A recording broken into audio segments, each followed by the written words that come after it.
Sometimes I wish people could hear what Brett says as we get ready to start the show. But I'm Johnny Rolla, this is the Damage Report, and that's Brett, the guy who was talking very recently. I just said, John, have a good show. And I also told him that there's a new happy half hour this evening. It's 7 p.m. for members streaming very live. Exciting. King of Phillips, host of Lost in the Wild on the Travel Channel, joins us, an old colleague of mine. Is it a wilderness-themed episode? No, we just drink scotch out of vessels provided by our new sponsor, Bespoke Post. Ooh. Go to bespokepost.com and use the code TURKS20 to get 20% off deliveries of cool stuff for people who give a damn. Today we feature a decanter made of environmentally responsibly sourced glass. And it's fantastic. Okay. Turks20 at bespokepost.com. I look forward to it. And what you can look forward to over the course of the next hour is an awesome show. We're gonna dive into Mike Pompeo. He's been talking a lot over the past day and not a lot of it makes sense. And it's very consequential, so we're gonna be analyzing that. But also, Boeing, which has had a bad couple of years, also about to have a bad day because they released more communications, internal communications of their employees about the plane that obviously had 2 crashes, many people lost their lives. The communications are just amazing. What some of these pilots and software engineers and test pilots and all that were saying to each other about what they thought was going to happen. And so we've got that for you. And then we're gonna close out the show with a really interesting story. Last week, a former Fox presenter came out with a story about how Donald Trump had tried to proposition her. And she apparently, in true bombshell fashion, has received a bit of at least temporary strike back for coming out with that story. So we're gonna be analyzing that to close out the show. But we got a lot to get to before that, so let's jump right into it. Well, I got lots of different feedback from the briefing. I was there, I was one of the briefers. I thought we did a dynamite job. No one is more pleased with themselves these days than Mike Pompeo, and with as little cause as possible. So Mike Pompeo, his job is to try to make sense of what has come out from the Trump administration about the intelligence that led up to the strike against Qasem Soleimani. So it appears, based on everything we've seen that's been leaked from people who've talked with Trump, who were involved in the process, that this was a result of Trump's impetuousness. He got emotional and decided to do something that the Pentagon didn't expect him to do. Wall Street Journal reported last night that he also apparently was under pressure from some senators who will be involved in the Senate impeachment trial that wanted him to do something about Soleimani. So that was apparently on his mind too, which is just great.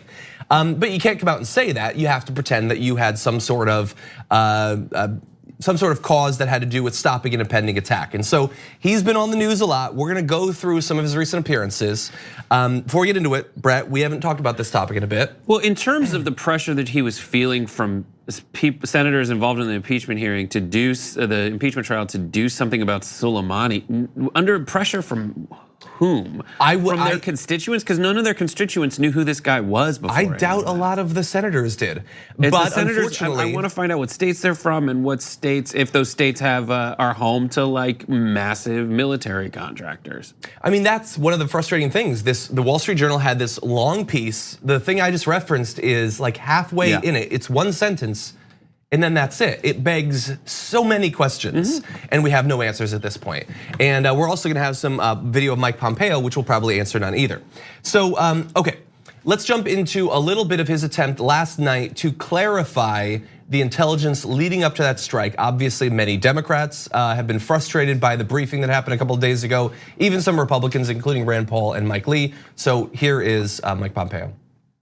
There is no doubt that there were a series of imminent attacks that were being plotted by Qasem Soleimani. We don't know precisely when, and we don't know precisely where. Okay, so here's the thing. That's not what imminent means. Imminent means something, and if we don't know when and we don't know where, look, that does not mean that they didn't have any intel. I don't believe that they had any intel, but they could hypothetically still have intel that was extremely vague. But this is not reassuring. Well, he was planning attacks. That's kind of his job. And I don't want to excuse that by saying that's his job. But what I want to point out specifically is like, our military has a plan for everything. Our military always, you hear him talk about it, like, I have a plan that if I want to do X, Y, and Z within the next like 3 or 4 minutes, I can do it. And is that what they're referencing? We don't know, specifically because they're not telling us. And that smirk that I see on Pompeo's face looks like he's so pleased because he gets to be the guy who lies to us. He gets to be the guy who can show up and who can say, there's an imminent attack. I can't say any more than that. And he gets so horny from that. He gets so war hawk aroused by being able to be the person who just disseminates vagaries, and there is no consequence for it. Yeah, and he has the smirk of a person who knows that nothing he says truly matters. He's making it up. He's making it up. Prove me wrong. We won't be able to, but we do have more video, and so take a look at this and see if you're as frustrated coming out of it as I was. Well, the president said Soleimani wanted to blow up the embassy. Is that accurate? He wanted to blow up the embassy. It was his forces that penetrated our embassy just a handful of days before that. Kataib Hezbollah warriors, orchestrated, directed by Qasem Soleimani himself. I don't think there's any doubt that Soleimani had intentions not only to take action against our forces, our diplomats in Iraq, but in other countries around the region and world as well. That wasn't a response to what she said. Was Trump, as of his last night rally, said they were gonna blow up our embassy. That is a specific reference he is making to a specific plan. And when Mike Pompeo was asked about that, he says, well, they surrounded the embassy, and so there's no doubt that they didn't like it. So was Trump making that up? Like, was the president totally just of his own will making up a reference to a specific terrorist attack that was about to happen to justify what he did? Mike Pompeo had an opportunity to show that Trump had not just made it up, and he declined to do so. Yeah. And so coming out of this, I have to assume, Donald Trump just imagined, you know what will sound good? What if he was gonna blow up the embassy? That's good. Let's roll that out in public as if it's the truth. Yeah, it's I was listening to CNN this morning, and it was Swalwell talking to, I think, Breonna Keeler. And there was just this voice that Breonna Keeler had where she knows she has to ask these questions, and Swalwell knows that he has to say, again, we are being essentially lied to by the intelligence, by the intelligence briefers or who aren't giving us any information. And Breonna Keeler is just kind of going through the motions of here's what the president said. Are you refuting that? Are you directly refuting that? And I just want us all to take a breath and look at the media apparatus and say, it's the same thing. It's the same thing that always happens. They tell us that we really, there are very important things that mandate that we need to take these military actions, and we can't tell you exactly what it is. And at the very best, we're cherry picking things that are tangentially related right before the part of the sentence that completely refutes it. Yeah, and it has getting to the bottom of whether they're lying or not, I think has become more consequential as time has come on for a couple of different reasons. First of all, the strike against Soleimani set off a chain of events through which we don't know all of the details, but a passenger jet was shot down and 162 people lost their lives, 176 people lost their lives. That's pretty consequential. Now there's reporting from the Wall Street Journal showing that it might have been intended to just shore up his support among Senate Republicans in advance of the Senate trial. All of this means that it's even more important than normal, and normally it's critically important to know if we're being lied to gin up support for a war. It's so important that we get to the bottom of this, and I would say that even in that case, he's being allowed to sort of just slip and slide his way through these interviews. And the comparable previous escalation into war was in the wake of 9/11. So that was a wildly traumatic experience for the American public. So if I'm looking back, I can at least understand how people were a little blind, or were blinded to the realities and not asking the questions that they should have been asking. But now there was no 9/11. What are we doing? There wasn't anything. Why are they still falling victim to the same tricks without the excuse of having gone through a traumatic experience? And I think another thing that's important to focus on is if we're asking these questions like, are we safer now or not? Was it important to take out Soleimani or not? Just look at the before and after pictures. Before, there was a person in charge of the Iranian Revolutionary Guard Corps and the Quds Force who was trying to back militias to work for Iranian interests against American interests. Look at after. They have someone doing that now. Yeah. They've been replaced. Maybe that person's not as skilled. But it's very, But maybe they're not as skilled, but they were the number 2. And it's affiliated with a nation, with a country. It's not like when you kill Osama bin Laden, he's the guy in charge of he's like the best player on a crappy team, essentially. Instead of a country of millions and millions of people, the size of basically like a third to half of the United States, and they have a history of being like Persia and then into Iran, and then they are like really good at war stuff. That's like a thing they do well.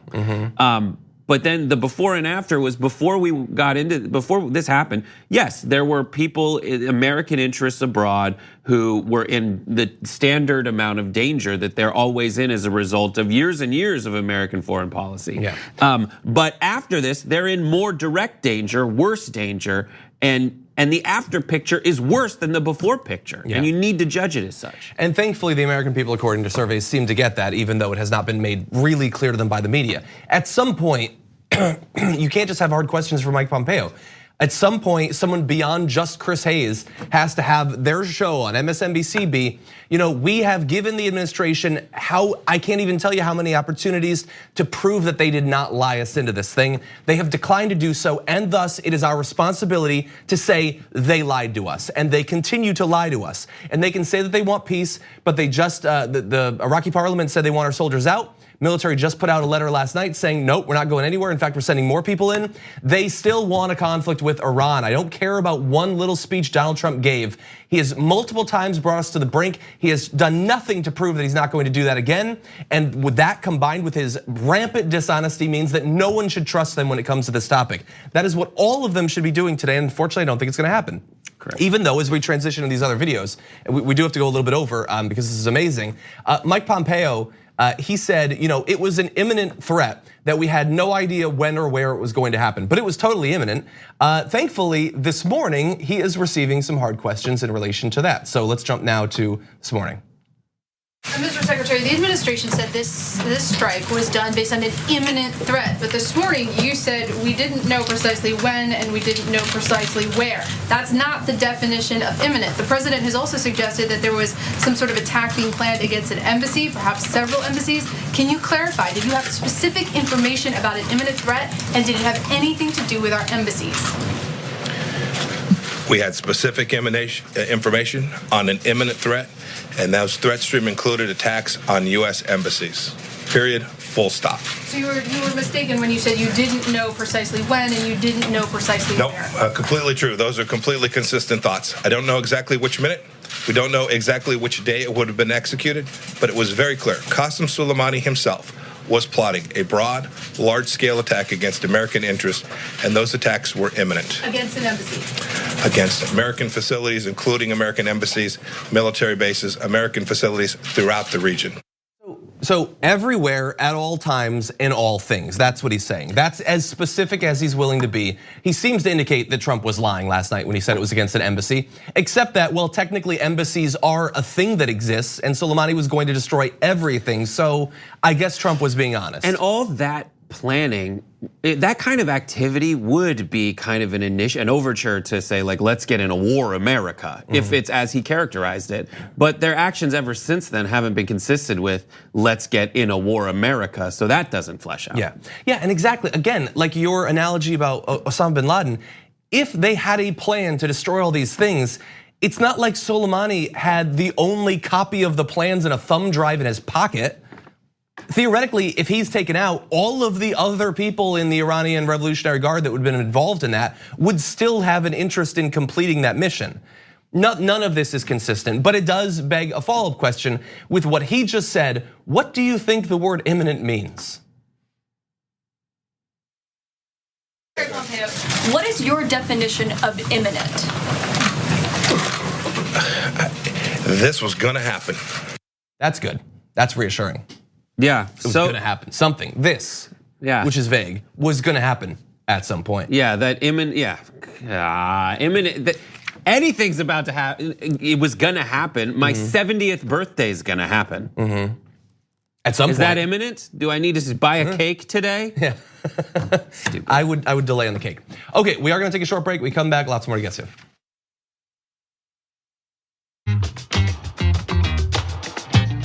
We need to talk about a relatively new show called the Republic, or UNFTR. As a Young Turks fan, you already know that the government, the media, and corporations are constantly peddling lies that serve the interests of the rich and powerful.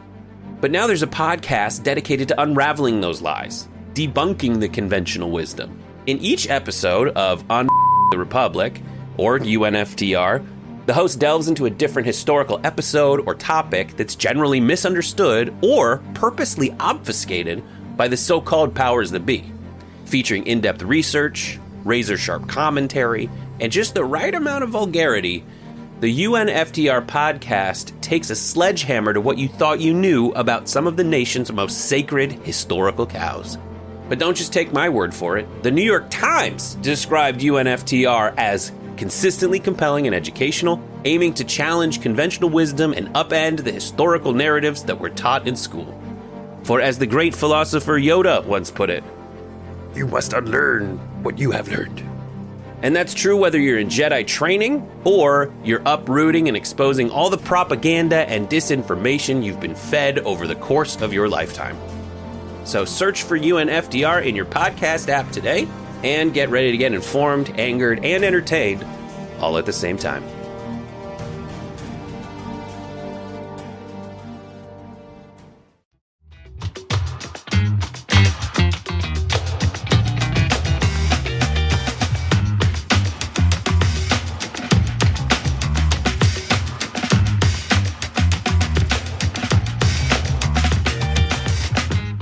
I know that many of us have been raised to believe that America is number one in literally every way, but I happen to believe that there's a lot we can learn from other countries around the world. And right now we've got a segment where we're hopefully going to do quite a bit of that. We're joined now by Dr. Mandeep Rai, author of The Values Compass. Welcome to the show, Doctor. Thank you. Thank you for having me. So you have this book where you are profiling values that are important to the cultures of 101 different countries. So I guess my first question is, how do you even go about doing that? That is just such a huge number of countries. I actually have been to 150 countries, hope to have traveled the world within the next 5 years. So yes, it's a lot of countries. I just chose 101 because I thought that sounded like a cool number. I agree. And so you have, give people an idea of what they can expect when they read the book. So how are you focusing on these different countries? Are you talking about general trends through history? Are you profiling individual people? What is their experience gonna be like reading this book? So essentially you're taken around the globe. And I'm focusing on the one value, a value is something that you find important, and everyone finds different things important. However, given a country's geography, history, culture, context, people naturally want to evolve into their very best selves. So naturally, different countries have culminated and evolved themselves with different values. So for example, education from Palestine. There are more PhDs coming out of Palestine than anywhere else in the world.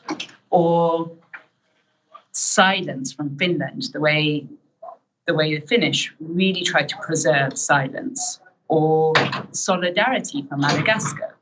In Madagascar, because the insurance policy is not so strong, people are each other's security blankets, and they're some of the nicest people in the world. Or hospitality from Turkey, or faith from India. If you ever have gone onto the roads in India, you're glad that there's every single god on the windscreen before you get into the rickshaw or the car. But actually it permeates through every part of their society, just like respect permeates Japan.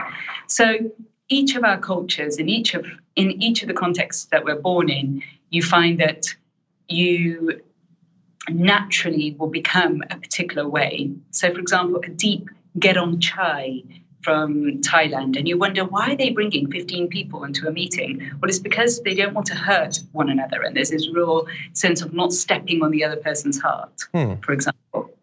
That's interesting. And so, look, I going into it, I had been wondering, are there really 101 different positive values that a culture could focus on? But I hadn't thought about silence as one of those, and so I guess it is possible. But did you notice trends either in different regions or across the world overall? Do there tend to be certain sorts of values that do pop up more often? Be 101. Actually, I think there are even more values. A value is what you value or what you think is important. So there are many different things, from ambition, success, recognition, to love, compassion, patience. So the list is actually endless. And are there trends? Most definitely. So, for example, in Asia, I did see that thinking about the other came up much more than, for example, in Latin America, where passion and love and kind of this enlivenment comes up more, this wanting to move your body or wanting to self-express. Whereas in the Middle East, the sense of wanting to, with the UAE, I chose vision, or with Oman, honesty. So there are different continents that have different tendencies. And so I'm curious, someone reading this, perhaps an American reading this, what can they learn? Are there any lessons that you discovered that pop out as something that we can look to and learn something that might help? I mean, we obviously as Americans, we have our own values. They're gonna be very different than some other countries. Is there anything in particular that you would point out that you hope that an American reader might take away from reading your book? Very, very good question. And so firstly, the book is meant to be a tool. So it's not really that as an American you have to learn from other parts of the world. Of course, that's good. But actually, it's about you becoming really clear about your core values are, what's important to you, and how to make them work for you so that you lead a more fulfilling, purposeful, happy life. That's the purpose, and the book is a tool, and I'll explain that. Are there certain values that I think Americans could benefit from, was your question? Mm-hmm. I think the reason Simon & Schuster, the American arm of Simon & Schuster, invested in this book is because they thought yes. It's a little unfortunate that I'm not able to get into America right now because of how it sees other cultures. So, for example, if you have been to Iran, Syria, North Korea, there's a list of 7 countries, then it's very difficult to get into the States, which is why I haven't been able to come in to promote my own book. So I would say that there are definitely values that we can learn from, and more than ever, it's important to be aware of what they are, because, for example, Iran is working out of its value of commitment. Mm-hmm. The US is working from its value of pivot/entrepreneurship. And you can see countries actually working from their value space all the time. And if we just knew what they were, we would understand each other much better. And this book is really about understanding the other as well as understanding yourself. And so finally, as you were traveling around the world, as you were cataloging these values, did you find that your views were changing as a result of the experience? Very much so.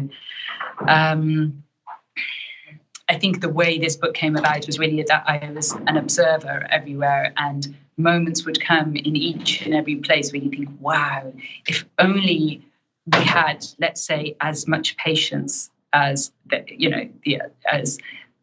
I'm just referencing, I would say each and every country, there was a moment when I thought, this really, if I used this in my life, where would I be tomorrow? Mm-hmm. And every single chapter, so every piece of the book, every different country, every different value has a takeaway, as in what would it mean, for example, if we knew that silence really was golden and what you can get from silence, or what would it mean if cleanliness from Rwanda, like when you just start your day in a clean way, when you just clean your desk and start in a fresh way, what difference does that make? So it's really practical tools. Okay, well, it sounds awesome. I hope that people can take a look at this and learn something from your experience, your very broad experience there. Dr. Mandeep Rai, author of The Values Compass, thank you so much for joining us on the show today. Thank you for having me, and I hope that each and every one of us will do the exercise and get down to our core values, so that your top 5. Once you have your top 5 in your back pocket and you've prioritized them, decision making becomes much easier. Everything just becomes much more simple because you take decision making out of your subconscious into your consciousness, and you're able to thrive. And thank you for that. We're gonna take a short break. When we come back, lots more to get to.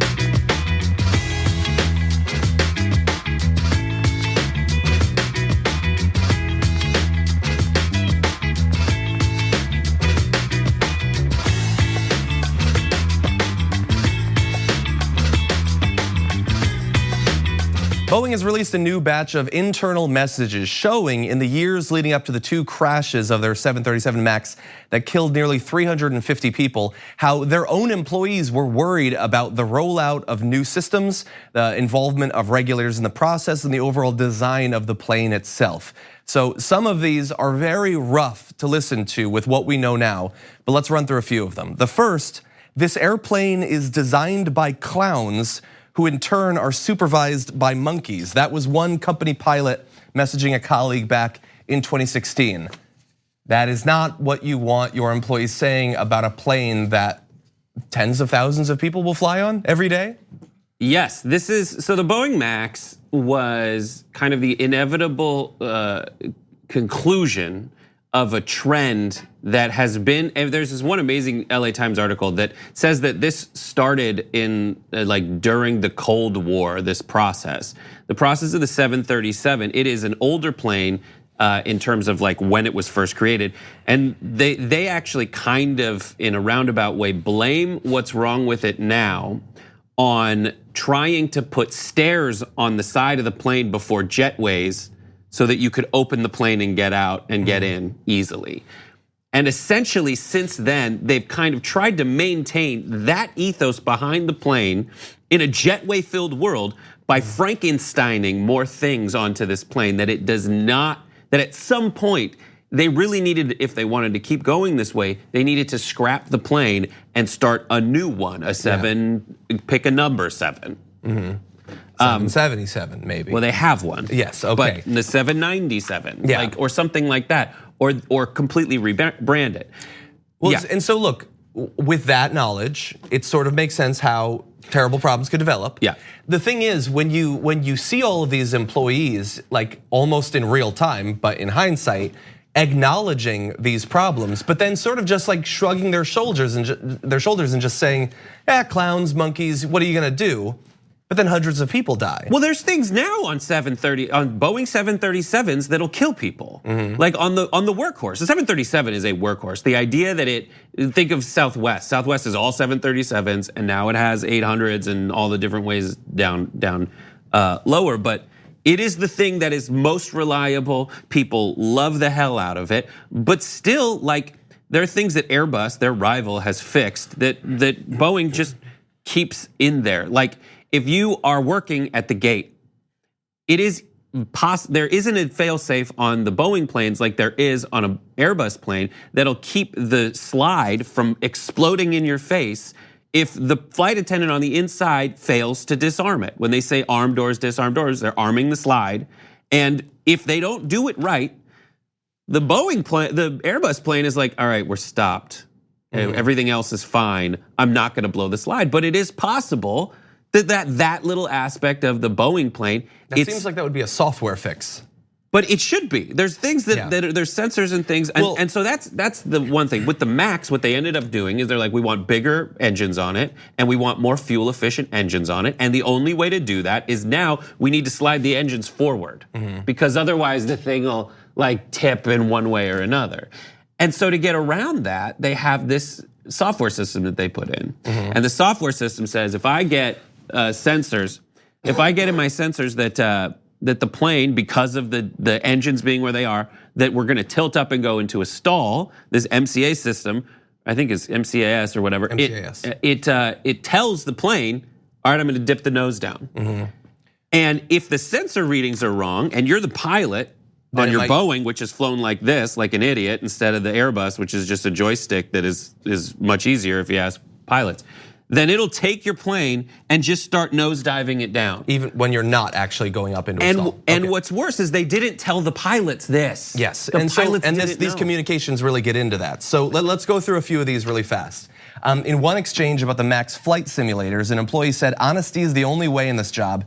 Integrity when lives are on the line on the aircraft and training programs shouldn't be taken with a pinch of salt. Would you put your family on a MAX simulator trained aircraft? I wouldn't." So there they're talking about the safety if you had the pilots training on the simulators, but they were also behind the scenes fighting to stop that from actually having to happen. Yes, and a lot of pilots never got this. One of the plane crashes that ended up happening, as the reports went, the previous flight or one of the recent flights before that, there was a deadheading pilot, basically someone who's just kind of flying along, in the cockpit, who when that started happening and it started tilting down was like, oh, you just have to pull back, you need to disable the sensors, it's just having a sensor glitch. The pilots on the next flight didn't know that and they crashed and died. Exactly, yeah. And they kept telling the pilots it's just kind of a background software thing, you don't need to know about it. Because they knew that it was getting more and more Frankenstein-y, that similar if you watch Fight Club, like if it costs more to do the recall than it does to do the lawsuits, we make a decision at that point. With the Airbus, they have this thing called the Neo, which is a better plane. And you ask pilots, it's a more comfortable cockpit. You walk in, it looks like it's from this century, and the Boeings all look like they're from last century. And they're just now, because of all that, and a lot of financial restrictions and a lot of incentives within the federal government to keep Boeing, our company, ahead of Airbus, a French company, it got to this point. And that's what we all are scared of. And that's one of the centers of progressivism is ground rules that keep that kind of stuff, that kind of corruption from happening. And it failed in this point. Yeah. And we're not going through the other comments, but a lot of them got into that the employees were bragging that they were able to browbeat potential like inspectors and regulators into not requiring the simulator time. They talked about the way that they were going to pitch that MCAS system as not a new system that would thus require new training, but just a modification to an existing one, so it's not a big deal. I mean, when you see that sort of thing, that by itself, if they had not gone in that direction, hypothetically might have changed everything when it comes to those two crashes. Boeing's right now, if they, like Sully Sullenberger, it was an Airbus and it stayed like this on the water. It stayed horizontal, floating on the water. The Boeings will tilt back. So if you land on the water in a Boeing aircraft, the back exits are unusable immediately. They have to some flight attendants have told me they have to prop up the back of Boeing planes when they come into the jetway because they're so back heavy. Because they've been Frankensteining it the whole, they have to do that. They have to put a jack up its butt to keep it from falling over because it's been Frankenstein so much instead of just starting over because Airbus, which is a newer company, created a better plane. It's like if you're in an Airbus, then it's being run on like something that looks like an iPad. It looks more like it's from now. And if you go into the cockpit, the tiny cockpit of a Boeing plane with its literal like shag seats, you're like, what century is this plane in? But the previous 737s worked fine. And this new one was just a step too far. People knew it, and that's what's the biggest shame of it. That's the biggest tragedy because of it. Okay, we're gonna take a short break. When we come back, lots more.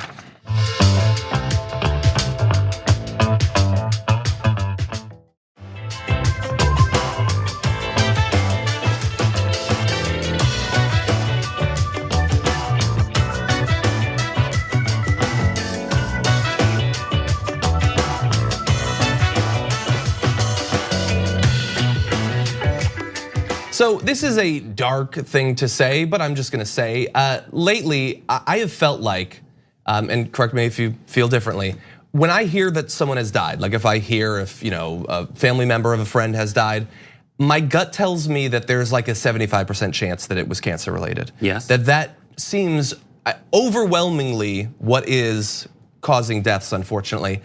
And the weird thing is, the news that we just saw in the past week shows that apparently the situation with cancer is actually getting a little bit better. So the overall death rate from cancer in the US declined by 29% from the early 1990s to 2017. The largest ever single year drop in cancer deaths, 2.2%, spurred significantly by a dramatic decline in lung cancer deaths, occurred from 2016 to 2017. And so to some extent, I think that perhaps it's just I'm being, deceived by anecdotal evidence. But it really does feel like, despite the progress, and I know that there's a million people working on this issue every single day, that it is still overwhelmingly the thing that is causing deaths. I think cardiovascular issues are the top, but I think heart disease is still technically the most common. Yes, but then again, yes, there's a lot of different ways your heart can kill you, especially if you're aging. There's a lot of other diseases that result in present as a cardiovascular failure or some kind of congenital heart failure or congestive heart failure. So that happens. With cancer specifically, there are these big, scary cancers that most people get. And this, I think, to me, just underscores the necessity to fund cancer research so that we can solve the big ones. Now, there are things that we've seen over the years that early detection helps and treatment helps. Our cancer rates going down are in line with other countries' cancer rates going down. We're slightly better than comparable countries when it comes to cancer mortality rates, but we are not the best. We have, I think we're the 5th highest in terms of rates of getting cancer. I think this just underscores the need to fund cancer research more than anything. Yeah, and then thankfully there's been a lot of great documentary research recently on perhaps why we get it at such high rates. In terms of what can be done about it, this is definitely one of those areas where the government can and has generally been helping to some degree, at the very least, but theoretically could do much more. And it's a very common thing for candidates, even in this cycle, to say that we're going to take this out. Like Joe Biden has frequently said, like that is going to be one of my priorities if I become president, is going to be funding anti-cancer research. So the government shot. The moonshot, exactly. So the government can be out front involved in this. They can also take us in the wrong direction. And so we have a little mixture of both with our current government. So Donald Trump had tweeted out, US cancer death rate lowest in recorded history, all caps lock for some reason, or all capitalized. A lot of good news coming out of this administration. This is so frustrating because he is the most anti-science president in generations. Yeah. This is a guy who denies climate change. Or thinks that climate change just has to do with how clean the water is. But more specifically, yeah, exactly. But in terms of how clean the water is, he talks about getting rid of all these regulations. So as I said, we're number 5 in terms of instances of cancer among the measured countries per capita.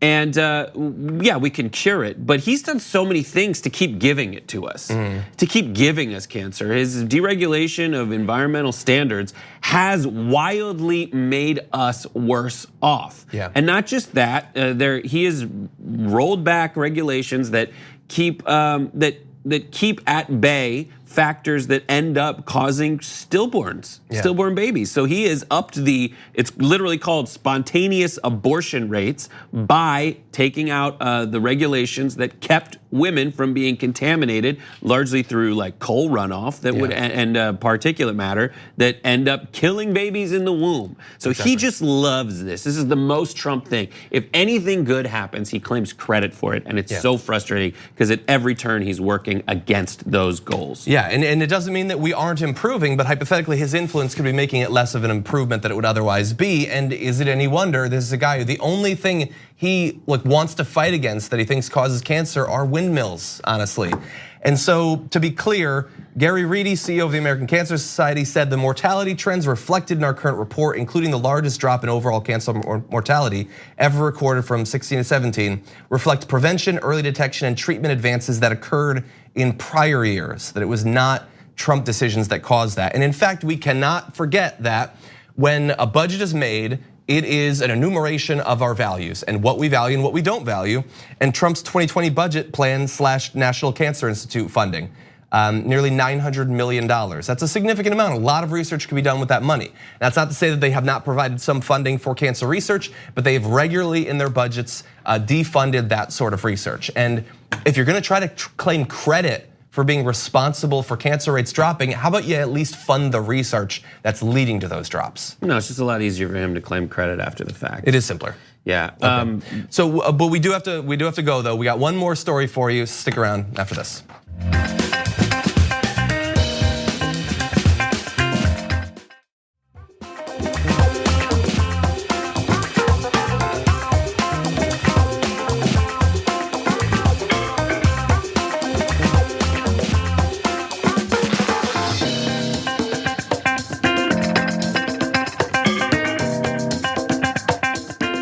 The movie Bombshell is still out in theaters right now, and we might in real life be having a little version of it, oddly enough. So there's this former Fox and Friends presenter and host, Courtney Friel. According to the New York Daily News, so she has claimed now, this is last week I noticed this story, claimed that Trump told her she was the hottest one at Fox News at one point. This is back during the campaign, when he called her after she expressed an interest in working on the Miss USA beauty pageant.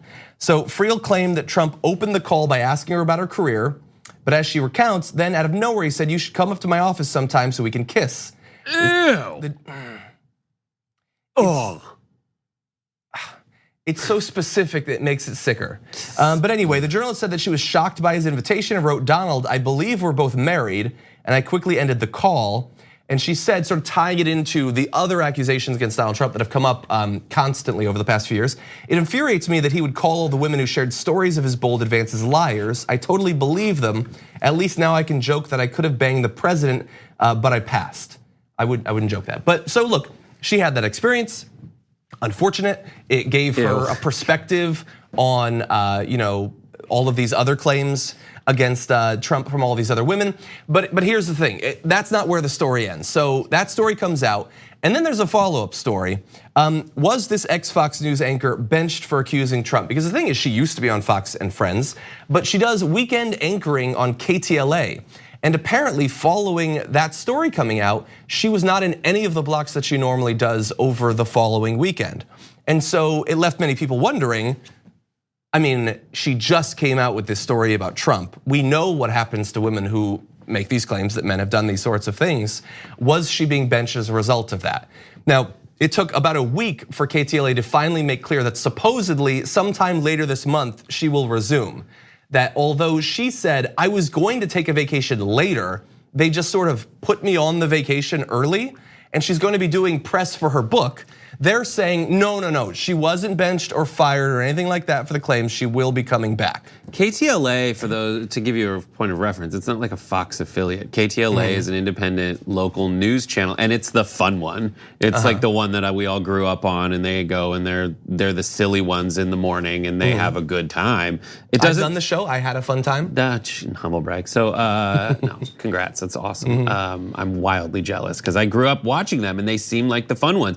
I wonder if this is less directed to, and it's also Los Angeles, which is not exactly Trump country. I wonder if it's more related to their fears that she might write a book about them in the future, or just to not have her on when the going gets tough. But also, I'd say if I was producing that show, I'd want her on front and center. Talking about the because I think the optics on pulling her back is bad, to take her off magically when this drops, and B, people are going to tune in to see who the hell this person is. Exactly. Yeah, I don't know exactly what was going on. So you gave a couple of potential explanations. None of them are acceptable. No, to bench her in any way. And even, I mean, how could you not get how bad that would look? Of course, I mean, consider, like I said, Bombshell, still in the theaters. Like, we saw what happened to all of these women. Some of them still don't have careers in the media following their experience. Now, I don't know anything else about her time at Fox, whether KTLA has any sort of financial connection in any way to any Republican cause or anything like that. I sort of doubt it. But anyway, I would say that they need to be way more cognizant in the future of how these sorts of things will appear. And what we want is, we want women to feel 100% comfortable to come forward and talk about the things they've done, especially, I mean, in this case, it corroborates the experience of literally dozens and dozens of other women, many of whom who have not been given a fair shake by the media, have been cast as liars or potential profiteers off of their experience.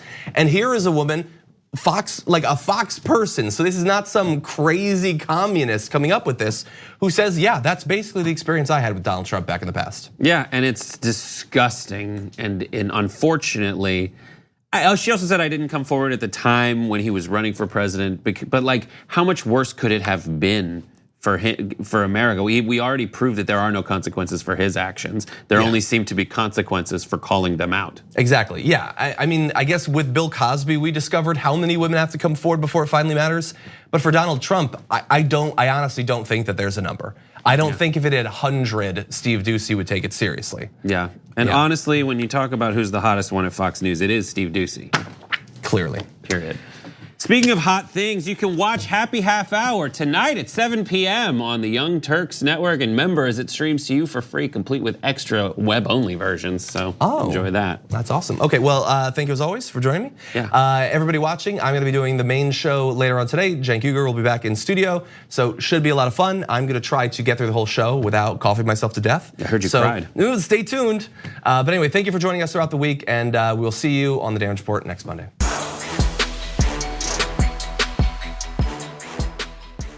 Thanks for listening to the full episode of The Damage Report. Support our work, listen ad-free, access members-only bonus content, and more by subscribing to Apple Podcasts at apple.co/TYT. I'm your host, John Derola. I'll see you soon.